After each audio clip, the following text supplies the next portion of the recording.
شخص حضرت حسن بصری رحمتullah علیہ کے پاس آیا اور ان سے کہنے لگا اللہ تعالی ہم پہ بارش نہیں برسا رہا، ہمیں خشک سالی اور قحط سالی کا سامنا ہے۔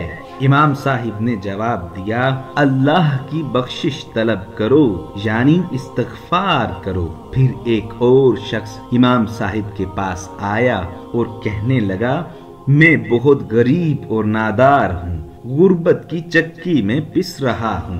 امام صاحب نے جواب دیا اللہ کی بخشش طلب کرو، استغفار کرو۔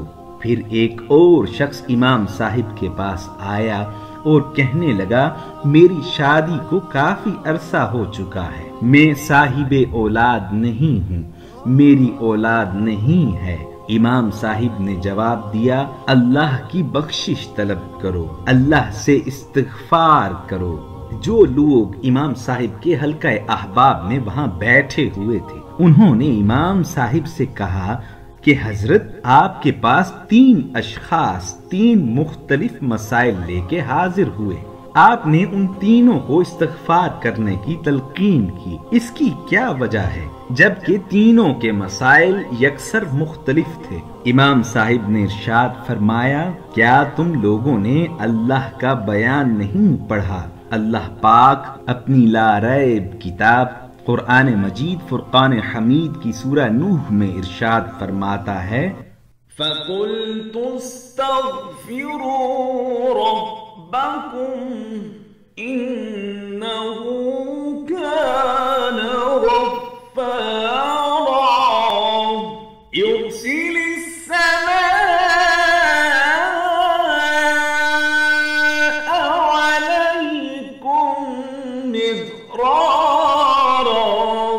وَيُمْدِدْكُمْ بِأَمْوَالٍ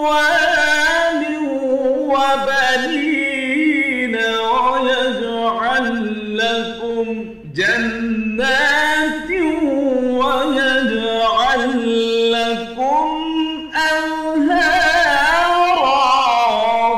ترجمہ اپنے رب سے بخشش طلب کرو، بے شک وہ بڑا بخشنے والا ہے، وہ کثرت سے تم پر بارش برسائے گا اور تمہیں خوب پے در پے مال و اولاد میں ترقی دے گا اور تمہیں باغات عطا فرمائے گا اور تمہارے لیے نہریں نکال دے گا۔ پھر امام صاحب ان سے کہنے لگے کیا تم سب نے اللہ تعالیٰ کا یہ فرمان بھی نہیں پڑھا کہ اللہ پاک سورہ انفال میں ارشاد فرماتا ہے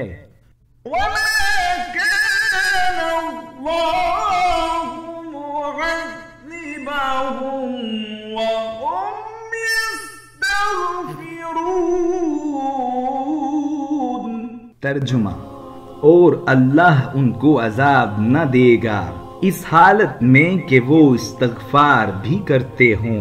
رسول کریم صلی اللہ علیہ وآلہ وسلم نے ارشاد فرمایا کہ اگر کوئی مسلسل بخشش طلب کرے تو اللہ اسے ہر تکلیف بے چینی سے آرام دے دیتا ہے اور وہاں سے اسے فراہم کرے گا کہ جہاں سے اس نے گمان بھی نہ کیا ہو۔